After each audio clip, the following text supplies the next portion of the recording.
Hello my dear friends. तो आज हम लोग इस वीडियो में इस सेशन में करंट अफेयर्स के टॉप 50 प्लस इंपॉर्टेंट एमसीक्यू करने वाले हैं, जो कि 1 जनवरी से लेकर के 13 जनवरी 2025 के बीच के सारे इंपॉर्टेंट क्वेश्चंस आपको देखने को मिलेंगे।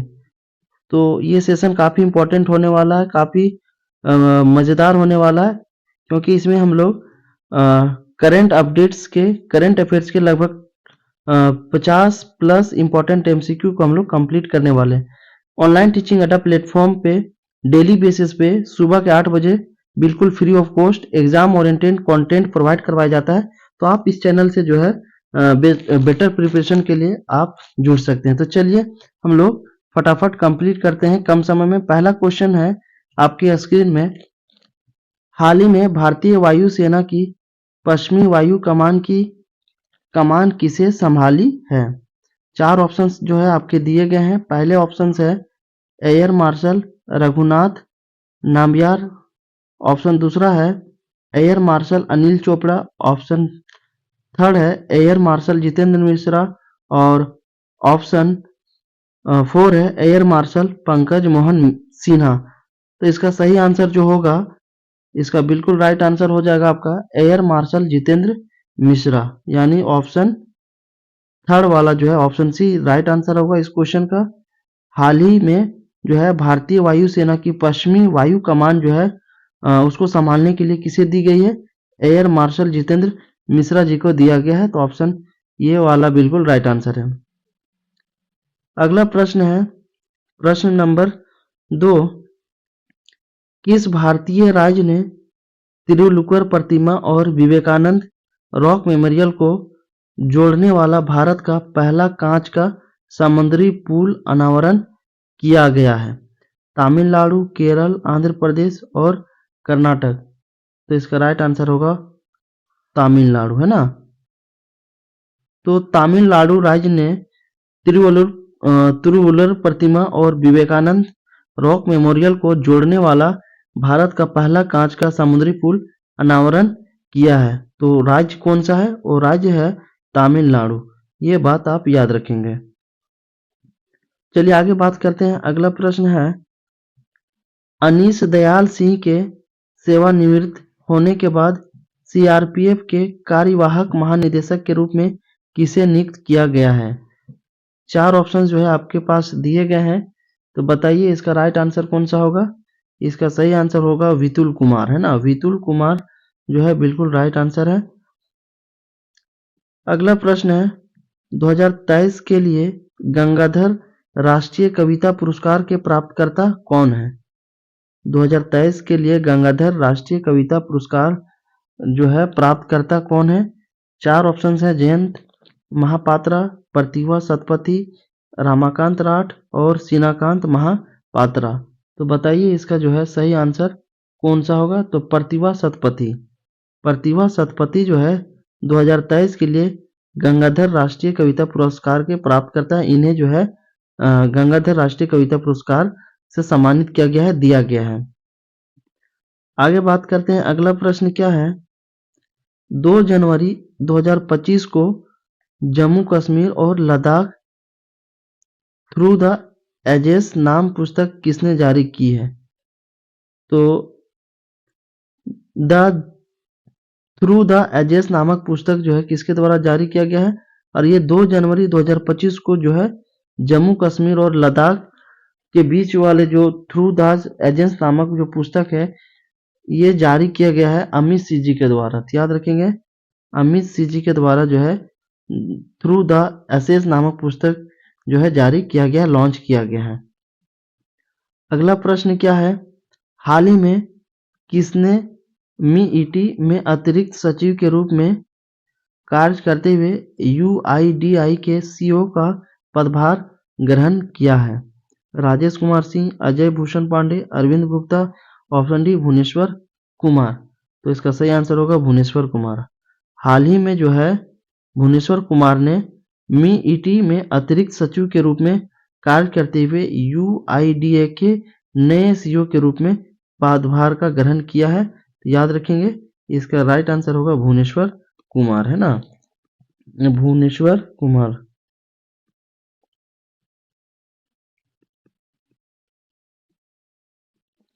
चलिए आगे बात करते हैं। अगला प्रश्न क्या है, किस अनुभवी फिल्म निर्माता को अजंता एलोरा अंतर्राष्ट्रीय फिल्म महोत्सव 2025 में पद्मानी लाइफ टाइम अचीवमेंट पुरस्कार मिला है? तो आपको जो है उस अनुभवी फिल्म निर्माता का नाम बताना है जिसे अजंता एलोरा अंतर्राष्ट्रीय फिल्म महोत्सव 2025 में पद्मानी लाइफ टाइम अचीवमेंट का पुरस्कार दिया गया है। तो 4 ऑप्शंस जो है आपके स्क्रीन पे दिख रहे होंगे। वो 4 कौन-कौन से हैं? अपर्णा सेन, मीरा नायर, साईं परांजपे, श्याम बेनेगल। तो इसका सही आंसर होगा साईं परांजपे, है ना? ऑप्शन ऑप्शन सी जो होगा, यानी थर्ड ऑप्शन जो दिख रहा है साईं परांजपे। तो इनको जो है ये जो है एक बहुत ही मशहूर और अनुभवी फिल्म निर्माता है और इन्हें अजंता एलोरा अंतर्राष्ट्रीय फिल्म महोत्सव 2025 में पद्मापानी लाइफ टाइम अचीवमेंट पुरस्कार दिया गया है। अगला क्वेश्चन क्या है, सितंबर 2024 में भारत अक्षय ऊर्जा क्षमता में कौन सा मील का पत्थर पार कर जाएगा? 100 गीगावाट, 200 गीगावाट, 300 गीगावाट और ऑप्शन चौथा जो दिया गया है 400 गीगावाट। तो बताइए इसका सही आंसर कौन सा होगा? इसका राइट आंसर होगा 200 गीगावाट, है ना? राइट आंसर कौन सा होगा? Option B 200 gigawatt will be the right answer. अगला प्रश्न पूछा जा रहा है आपके स्क्रीन में, हॉर्स मालाबारिकस का अंग्रेजी और मलयालम में अनुवाद करने वाले किस प्रसिद्ध वनस्पति शास्त्री का 86 वर्ष की आयु में निधन हो गया? बीरबल साहनी, आशुतोष पवार, के एस मनीलाल, जानकी अम्मल। तो के एस मनीलाल जो है, के एस मनीलाल का जो है 86 वर्ष की आयु में निधन हो गया और ये काफी प्रसिद्ध वनस्पति शास्त्री थे और इनका जो है 86 वर्ष की आयु में निधन हो गया।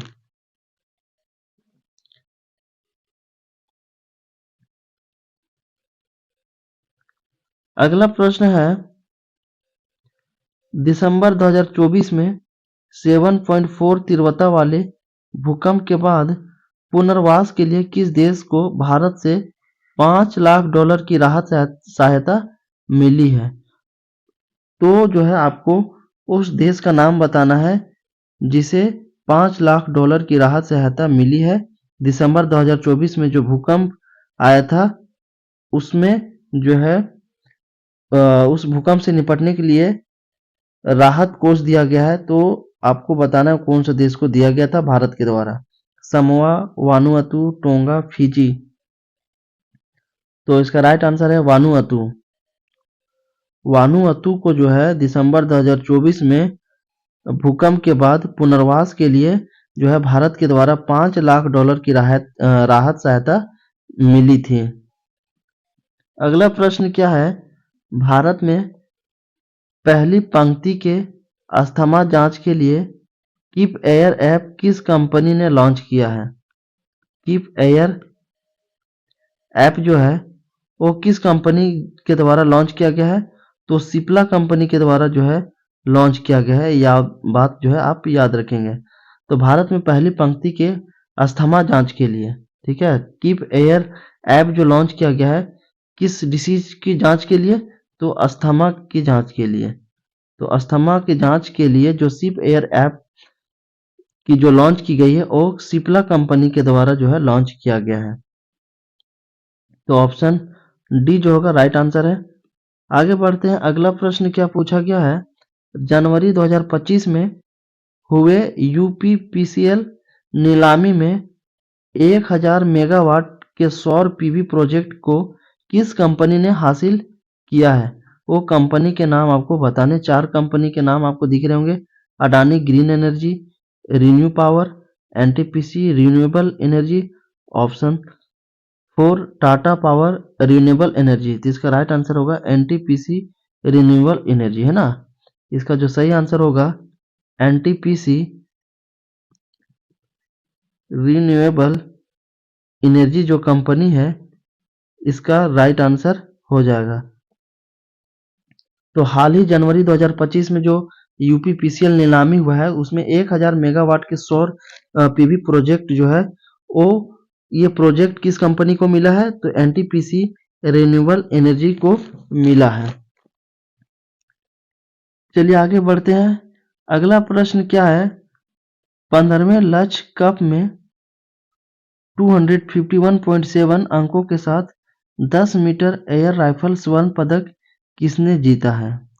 अभिनव बिंद्रा, किरण जाधव, दीपक कुमार, गगन नारंग। तो किरण जाधव इसका राइट आंसर होगा ना।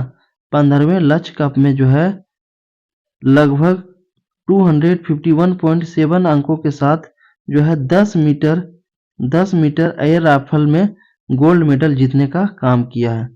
गोल्ड मेडल जीतने का काम किया। उस खिलाड़ी का क्या नाम है? किरण जाधव। किरण जाधव, ये नाम आप याद रखेंगे। अगला प्रश्न है प्रश्न संख्या 14। आयुर्वेद चिकित्सकों के लिए विकसित एआई आधारित नब्ज निदान उपकरण का क्या नाम है?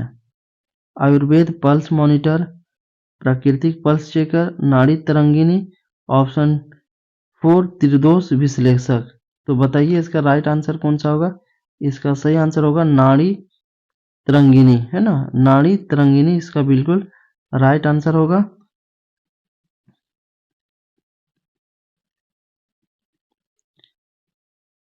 तो आयुर्वेद चिकित्सकों के लिए जो है जो विकसित एआई आधारित है नब्ज निदान उपकरण जो है उसका नाम क्या है? नाड़ी तरंगिनी है। आगे बढ़ते हैं। अगला प्रश्न है भारत का पहला जैविक मत्स्य पालन समूह किस राज्य में शुरू किया गया था? सिक्किम, मेघालय, अरुणाचल प्रदेश, असम। तो इसका राइट आंसर होगा सिक्किम, है ना। भारत का जो है पहला जैविक मत्स्य पालन समूह जो है सिक्किम राज्य में शुरू किया गया था। तो याद रखेंगे सिक्किम राज्य में भारत का पहला जैविक मत्स्य पालन समूह की शुरुआत की गई थी। आगे बढ़ते हैं। अगला प्रश्न क्या पूछा गया है? लोकसभा अध्यक्ष ओम बिरला द्वारा गांधी दर्शन आर्ट गैलरी का उद्घाटन कहाँ किया गया था? लोकसभा जो अध्यक्ष है ओम बिरला, इनके द्वारा गांधी दर्शन आर्ट गैलरी का उद्घाटन किया गया था। तो वो कहाँ किया गया था ये पूछा जा रहा है प्रश्न में। तो बताइए वो जगह कौन सा था?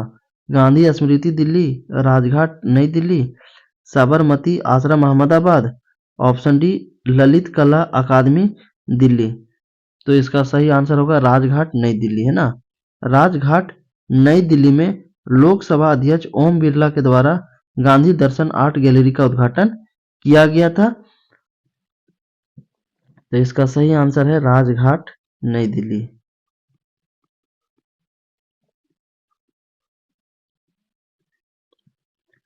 चलिए अगला प्रश्न की ओर हम लोग बढ़ते हैं। अगला प्रश्न क्या है? जापान की वह कौन सी महिला थी जिन्हें दुनिया की सबसे बुजुर्ग व्यक्ति के रूप में पहचाना गया था और जिनका 116 वर्ष की आयु में निधन हो गया? क्वेश्चन, जापान की एक महिला थी जिन्हें दुनिया का बुजुर्ग व्यक्ति के रूप में कंसिडर किया गया है और इसकी जो आयु जो और इसकी आयु थी लगभग 116 साल की आयु थी। 116 साल की आयु में जो है इसका निधन हुआ था इस महिला का और ये जापान की रहने वाली थी। तो महिला का नाम क्या था वो पूछा जा रहा है। तो महिला का नाम क्या था? 4 ऑप्शंस जो है दिख रहा होगा आपको स्क्रीन में। 4 स्क्रीन जो है आपके स्क्रीन में देखने को मिल होंगे। तो इसका राइट आंसर है टोमिको इटोका, है ना। ऑप्शन जो लास्ट है टोमिको इटोका, ये बिल्कुल राइट आंसर है। ये जो है जापान की सबसे बुजुर्ग महिला थी और इनकी जो निधन हुई थी 116 साल की उम्र में हुई थी। तो याद रखेंगे नाम, इसका नाम लिख देता हूँ यहाँ पे स्क्रीन में, टोमिको इटोका, है ना। टोमिको टोमिको इटोका।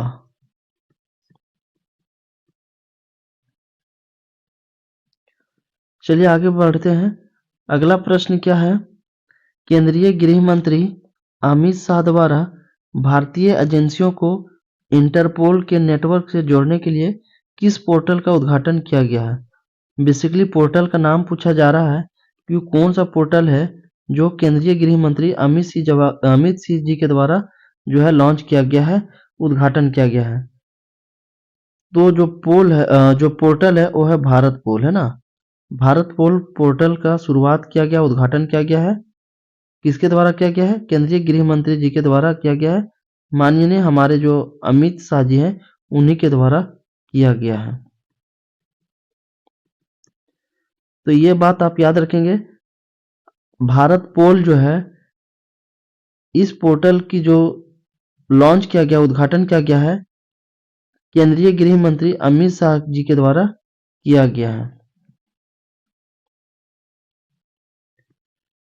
अगला प्रश्न पूछा जा रहा है, वैश्विक शक्ति शहर सूचांक 2024 में विश्व शहर ने विश्व स्तर पर 8वां स्थान प्राप्त किया और पश्चिम एशिया में शीर्ष स्थान हासिल किया। तो कौन सा शहर है? Dubai, London, Tokyo, New York. तो इसका राइट आंसर होगा दुबई। सही आंसर क्या है? इसका जो सही आंसर है दुबई है। वैश्विक शक्ति शहर सूचांक 2024 में जो है दुबई शहर ने विश्व स्तर पर 8वां स्थान प्राप्त किया है। कितना स्थान? तो 8 रैंक प्राप्त किया है। और पश्चिम एशिया की अगर बात करें तो पश्चिम एशिया में शीर्ष स्थान हासिल किया है। अगर यहाँ पे क्वेश्चन पश्चिम एशिया में पूछे तो पहला स्थान है, शीर्ष स्थान है। अगर वहीं पे विश्व स्तर पे पूछे तो विश्व स्तर पर जो है 8वां स्थान प्राप्त किया है वैश्विक शक्ति शहर सूचांक 2024 में। आगे बढ़ते हैं, भारतीय एथलेटिक्स महासंघ यानी AFI के अध्यक्ष के रूप में एडिल सुमरीवाला की जगह कौन आएगा? Bahadur Singh Sahu, Anju Bobby George, Neeraj Chopra, PT Usha. तो बहादुर सिंह साहू जो है भारतीय एथलेटिक्स महासंघ के नए अध्यक्ष के रूप में नियुक्त किए गए हैं।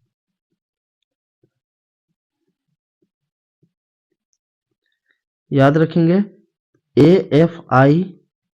AFI यानी भारतीय एथलेटिक्स महासंघ के नए अध्यक्ष कौन है? तो बहादुर सिंह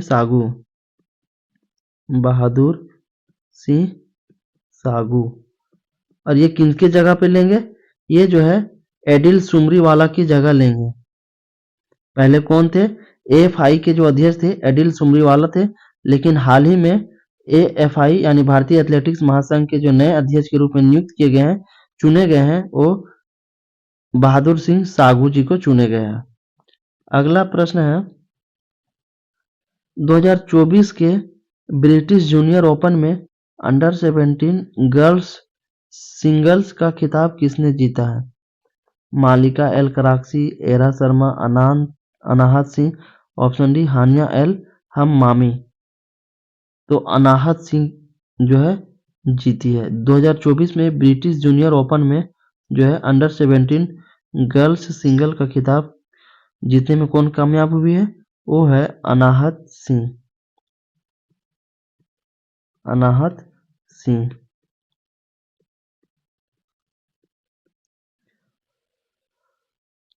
आगे बढ़ते हैं, अगला प्रश्न क्या है? प्रश्न नंबर 22, सिग्नेचर ग्लोबल के मुख्य वित्तीय अधिकारी के रूप में किसे नियुक्त किया गया है? यानी CFO के जो है CFO के यानी सिग्नेचर ग्लोबल के मुख्य वित्तीय अधिकारी के रूप में किसे नियुक्त किया गया है? राजेश कुमार, संजीव कुमार शर्मा, अमित वर्मा, मनोज मेहता। तो संजीव कुमार जी को किया गया। याद रखेंगे, सिग्नेचर ग्लोबल के मुख्य वित्तीय अधिकारी के रूप में जो है संजीव कुमार शर्मा जी को नियुक्त किया गया है। संजीव कुमार शर्मा।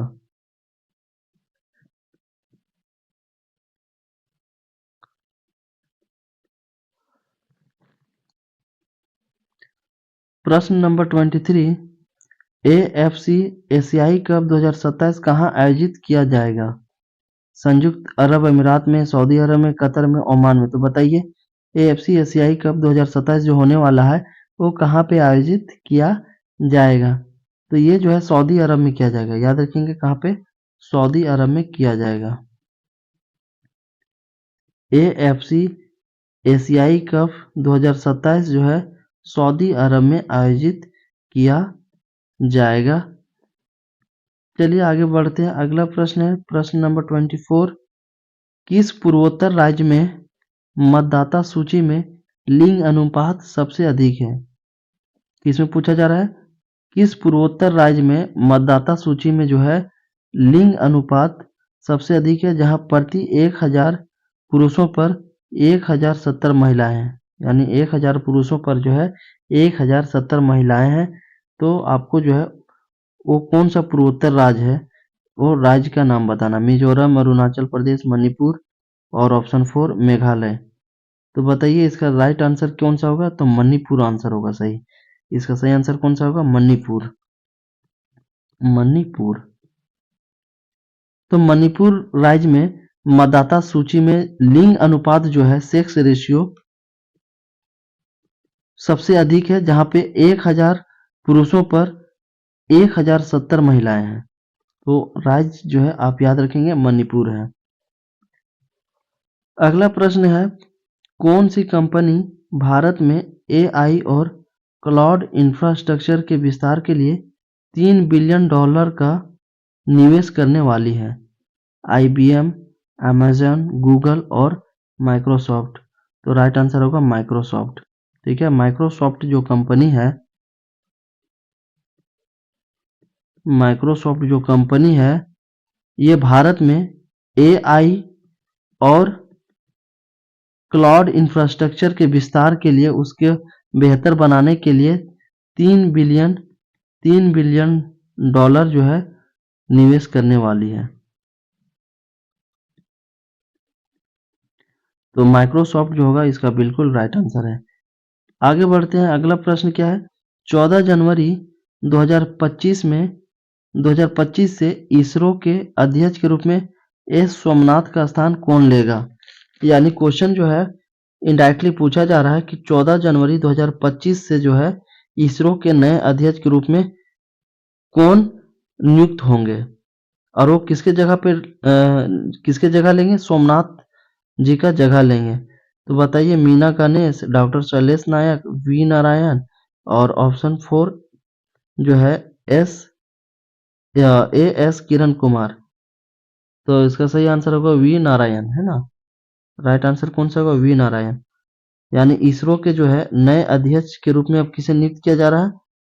तो वी नारायण जी को किया जा रहा है और ये 14 जनवरी 2025 से पद ग्रहण करने वाले हैं और ये सोमनाथ जी का जगह लेंगे। अगला प्रश्न है आशीष नैथानी को किस उच्च न्यायालय का न्यायाधीश नियुक्त किया गया है? आशीष नैथानी को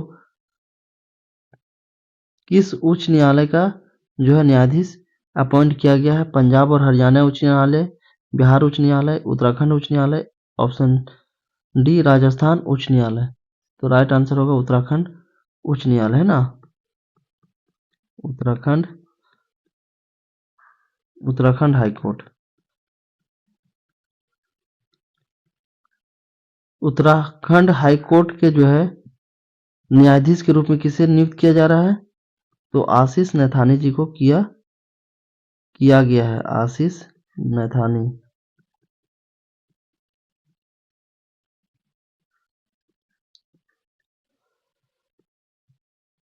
अगला प्रश्न क्या है? राष्ट्रीय हरित हाइड्रोजन मिशन के अंतर्गत पहला ग्रीन हाइड्रोजन हब कहाँ स्थापित किया जा रहा है? पुदिमकदा आंध्र प्रदेश में, विजयवाड़ा आंध्र प्रदेश, सासाराम बिहार, ऑप्शन 4 रायगढ़ महाराष्ट्र में।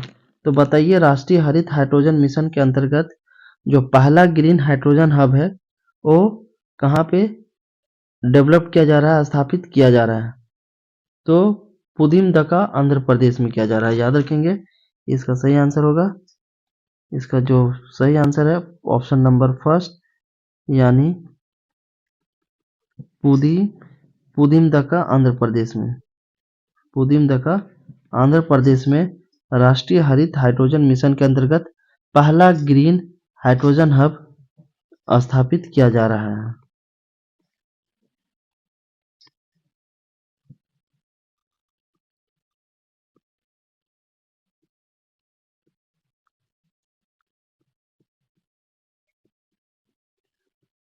आगे बढ़ते हैं। अगला प्रश्न है, भारत की पहली जनरेशन बीटा बेबी भारत की पहली जनरेशन बीटा बेबी फ्रैंकी रेमरू अटडिका जेडेंग का जन्म किस राज्य में हुआ था?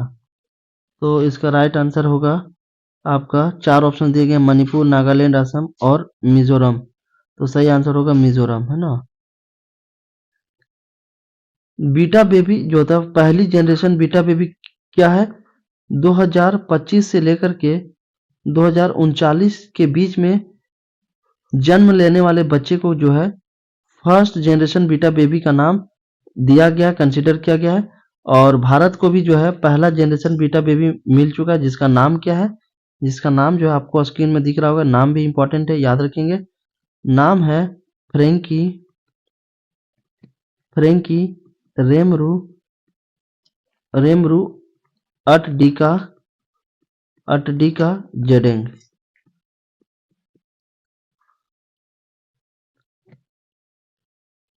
और ये इनका जन्म कहाँ पे हुआ है इस बच्चे का? तो मिजोरम में, है ना,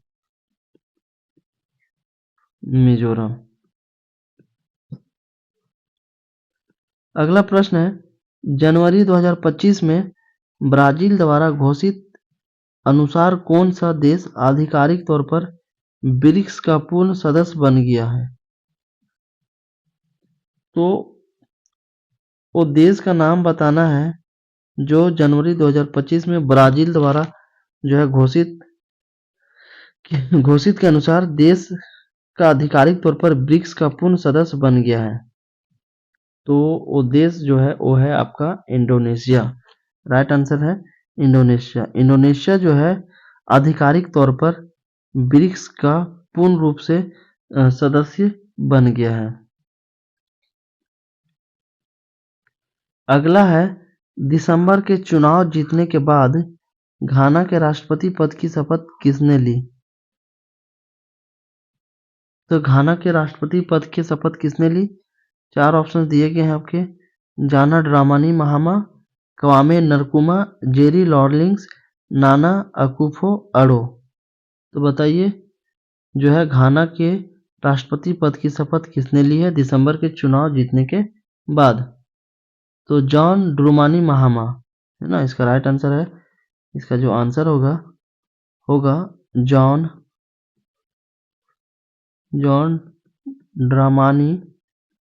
ड्रामानी महामा।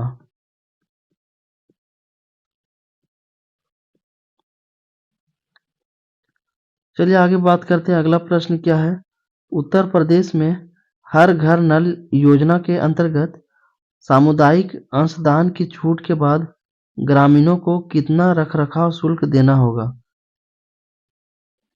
बहुत अच्छा प्रश्न है, स्टार मार्क लगा लेंगे। ये क्वेश्चन जो है काफी महत्वपूर्ण है एग्जाम के पॉइंट ऑफ व्यू से।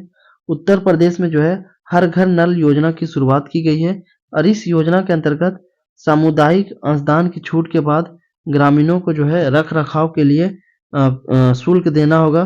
तो शुल्क जो है ग्रामीणों को कितना देना होगा, ये क्वेश्चन पूछा जा रहा है। 25 रुपये, 50 रुपये, 80 रुपये, ऑप्शन 4 जो है 100 रुपये। तो जो राइट आंसर होगा 50 रुपये।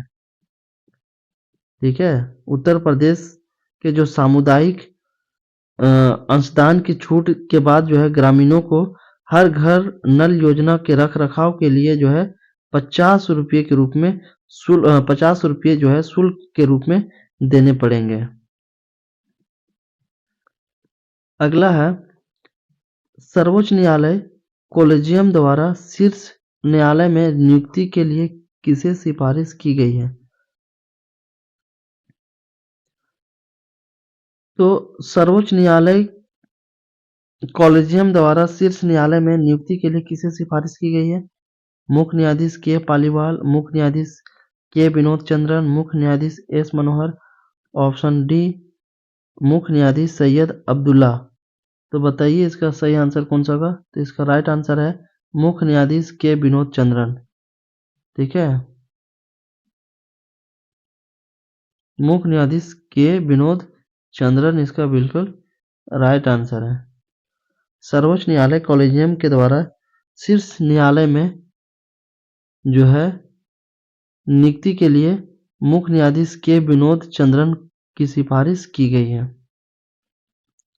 अगला है, किस अमेरिकी राज्य ने अक्टूबर को हिंदू विरासत माह के रूप में नामित किया है? वो अमेरिकी राज्य कौन सा है? Texas, Florida, California, option 4 Ohio. तो बताइए वो अमेरिकी राज्य कौन है जो अक्टूबर को हिंदू विरासत माह के रूप में नामित किया है, नॉमिनेट किया है? तो ओहियो है। कौन सा है? Option D Ohio. याद रखेंगे, ओहियो जो है अमेरिका का एक स्टेट है, एक राज्य है जिन्होंने अक्टूबर मंथ को हिंदू विरासत माह के रूप में नॉमिनेट किया है, नामांकित किया है।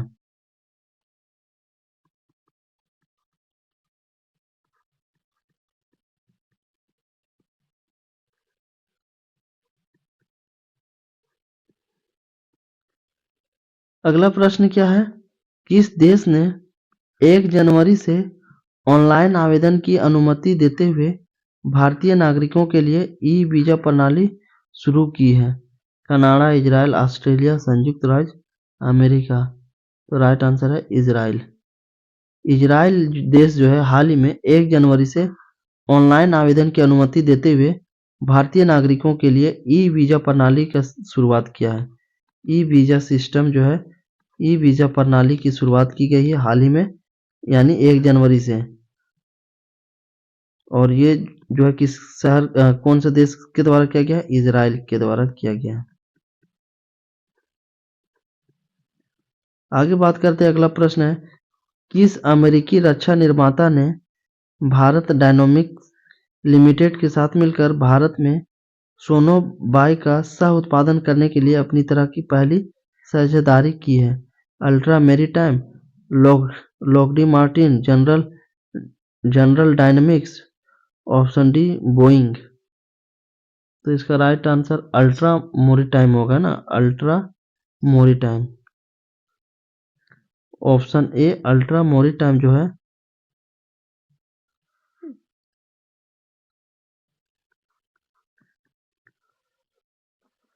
प्रश्न नंबर 37, किस राज्य ने भारतीय वन्यजीव ट्रस्ट के सहयोग से वन और वन्यजीव अपराधों की रिपोर्ट करने के लिए गरुडाची ऑनलाइन एफआईआर प्रणाली शुरू की है? देखिए, गरुडाची ऑनलाइन एफआईआर प्रणाली को किसके द्वारा शुरुआत किया गया, और राज्य कौन सा है? तो वो राज्य जो है कर्नाटक है।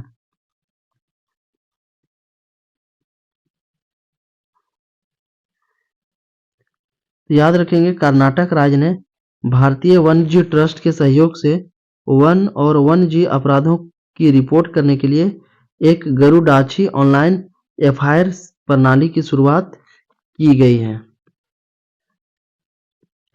अगला है, हाल ही में हुए विस्फोट के साथ माउंट ईबू किस देश में स्थित है?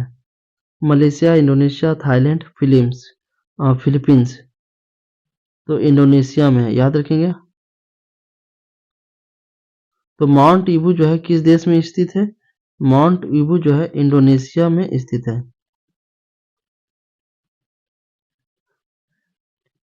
अगला प्रश्न है, किस राज्य के मुख्यमंत्री एम के स्टालिन ने एक अंतर्राष्ट्रीय सम्मेलन के दौरान आविष्कृत सिंधु घाटी लिपि को समझने के लिए $1 मिलियन का इनाम घोषित किया है?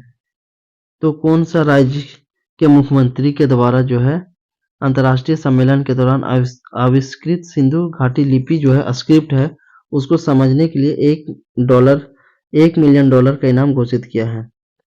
वो जो राज्य जो है वो है आपका तमिलनाडु। तो तमिलनाडु राज्य के जो मुख्यमंत्री है वो कौन है? M.K. स्टालिन है। तो M.K. स्टालिन जो कि तमिलनाडु के मुख्यमंत्री हैं, इनके द्वारा एक अंतर्राष्ट्रीय सम्मेलन के दौरान जो आविष्कृत सिंधु घाटी स्क्रिप्ट है, लिपि है, उसको समझने के लिए $1 मिलियन का इनाम रखा गया है, घोषित किया है। अगला प्रश्न है, किस IIT ने बंदरगाहों, जलमार्गों और तटीय इंजीनियरिंग में अनुसंधान को आगे बढ़ाने के लिए एशिया का सबसे बड़ा शैलो वेव बेसिन का उद्घाटन किया है? तो IIT Madras, IIT Kanpur, IIT Delhi या फिर IIT बॉम्बे के द्वारा किया गया। तो बताइए वो कौन सा IIT है जिन्होंने बंदरगाहों, जलमार्गों और तटीय इंजीनियरिंग में अनुसंधान को, यानी अनुसंधान का मतलब होता है रिसर्च, है ना, तो रिसर्च को बढ़ावा देने के लिए एशिया का सबसे बड़ा शैलो वेव बेसिन का उद्घाटन किया है। तो IIT मद्रास के द्वारा किया गया। ये पहल जो है IIT मद्रास के द्वारा किया गया है, ये बात आप याद रखेंगे। तो IIT मद्रास के द्वारा जो है एशिया का सबसे बड़े शैलो वेव बेसिन का उद्घाटन किया गया है।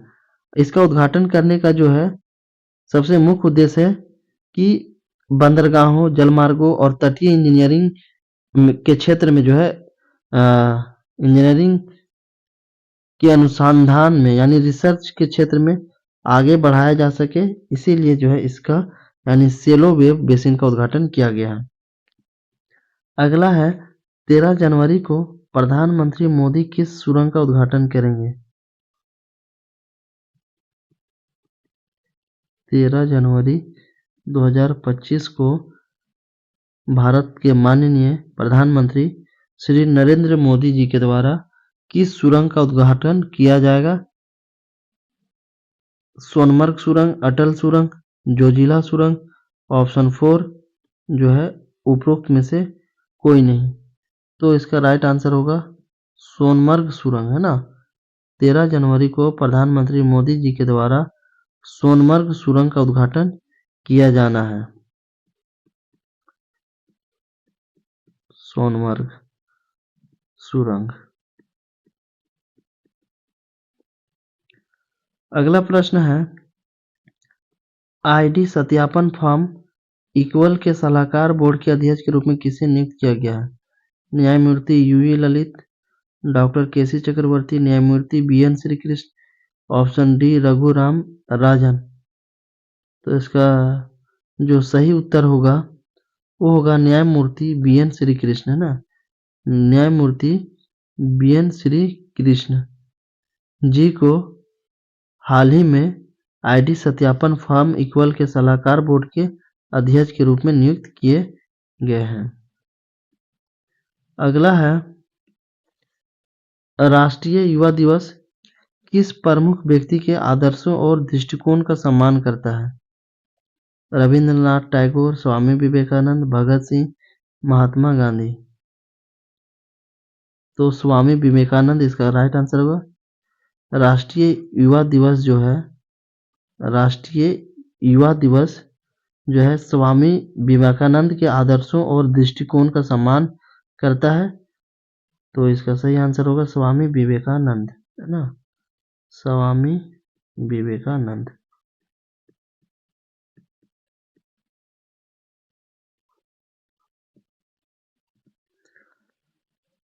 आगे बात करते हैं। अगला प्रश्न है, 21वें थर्ड आई एशियन फिल्म फेस्टिवल में किस देश को केंद्र देश के रूप में चुना गया है?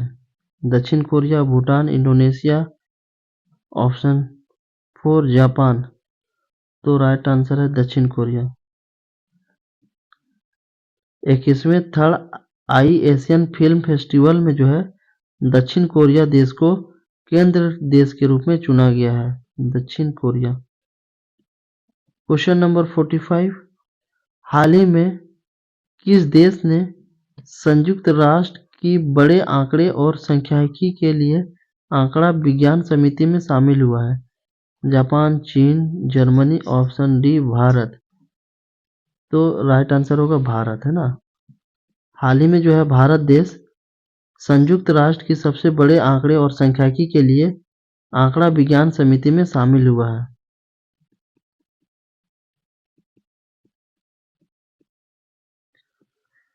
क्वेश्चन नंबर 46 क्या पूछा जा रहा है? उत्तर प्रदेश के मुख्यमंत्री योगी आदित्यनाथ द्वारा महाकुंभ 2025 के लिए किस चैनल को लॉन्च किया गया है? आकाश महोत्सव, Kumbhvani, Mahakumbh radio, option 4 Prayagraj FM। तो बताइए इसका सही आंसर कौन होगा? तो कुंभवाणी होगा ना। उत्तर प्रदेश के मुख्यमंत्री जो है योगी आदित्यनाथ जी के द्वारा महाकुंभ 2025 के लिए एक चैनल लॉन्च किया गया है और वो चैनल का जो नाम है वो है Kumbhvani. Kumbhvani.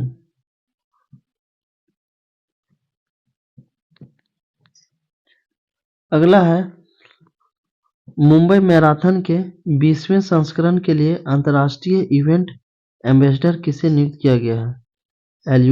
Eliud Kipchoge, Haile Gebrselassie, Mohamed Farah, option D Usain Bolt. तो बताइए मुंबई मैराथन के 20वें संस्करण के लिए जो है अंतर्राष्ट्रीय इवेंट एम्बेसडर के रूप में नियुक्त मोहम्मद फराह को किया गया है। याद रखेंगे मोहम्मद फराह को किया गया है। ऑप्शन सी थर्ड जो है मोहम्मद फराह राइट आंसर होगा।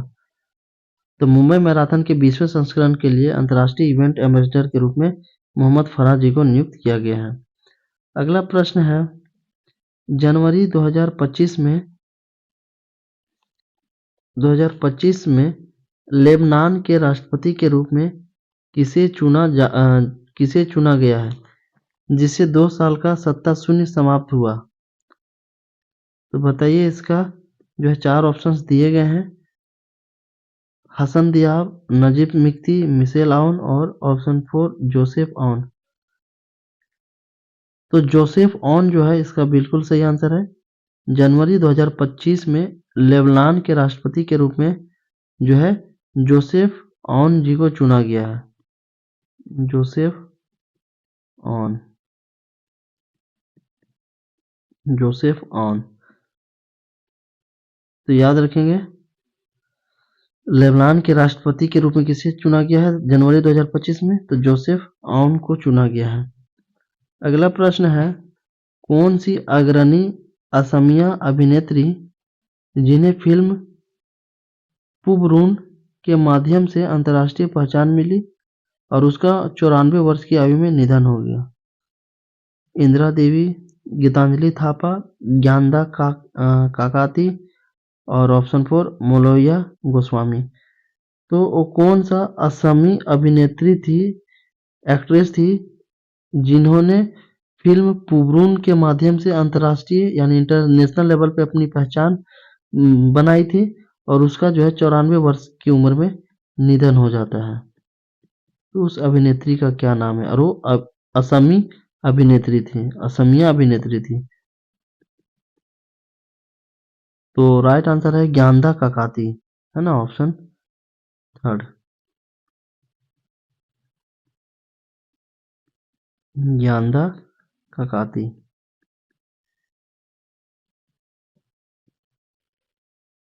अगला प्रश्न है किस बैंकिंग पार्टनर ने महाकुंभ मेला 2025 बीमा योजना शुरू करने के लिए फोनपे के साथ सहयोग किया है? तो कौन सा बैंकिंग पार्टनर है जिन्होंने महाकुंभ मेला 2025 में बीमा योजना शुरू करने के लिए फोनपे के साथ सहयोग किया है? Axis bank, IndusInd bank, HDFC bank और ICICI लोम्बार्ड। तो इसका राइट आंसर होगा ICICI लोम्बार्ड, है ना। इन्होंने जो है महाकुंभ मेला 2025 में बीमा योजना शुरू करने के लिए फोनपे के साथ क्या किया है? सहयोग किया है। ICICI Lombard.